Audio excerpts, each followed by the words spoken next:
Hello and welcome everyone. This is Type V3 with a review of the high-grade Crossbone Gundam Maoh, the successor to the Gundam X Maoh and one of the final mobile suits to make an appearance in Gundam Build Fighters.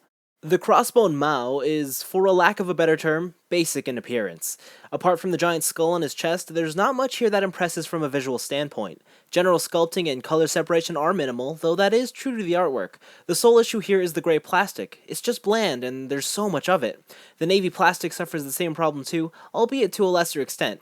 The awesome reflective stickers help break up the huge patches of gray, but they can only do so much on their own. It's a kit that definitely screams for additional decals, a weathered finish, or a completely custom paint scheme.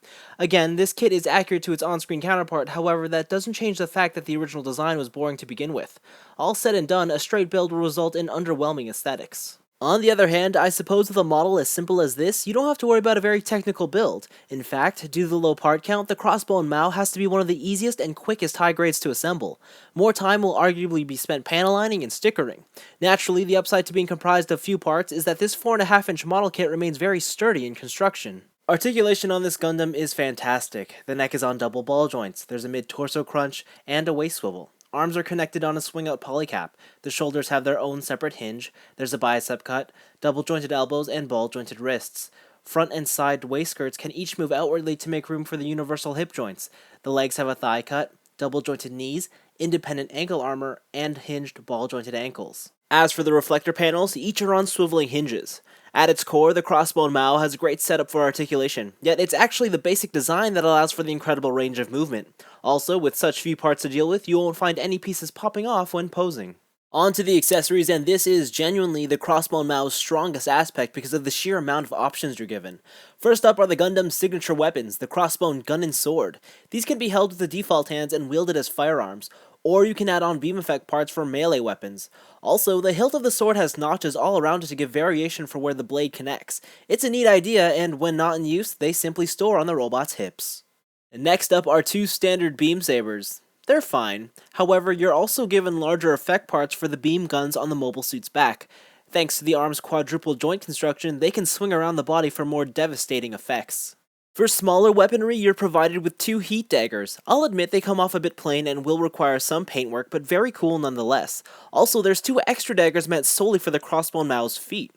Optional armaments include the Beam Zanber and the Buster Gun. Both are carryovers from the original Crossbone Gundam and are styled after pirate weapons.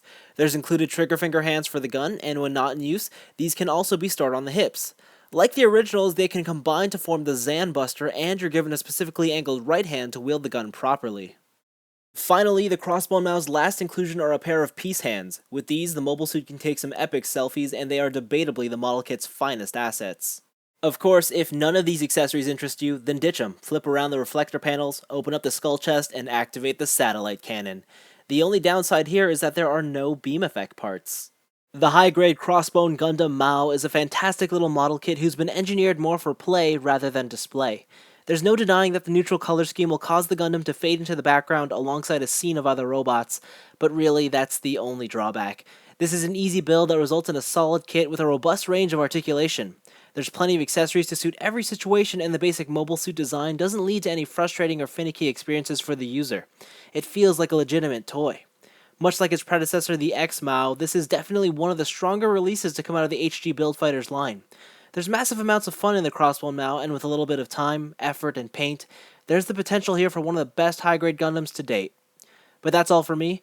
Thanks for watching, and with a foundation as strong as this, I can only hope we see the real Crossbone Gundams in HG form. I know I'm dying for an X2 and X3.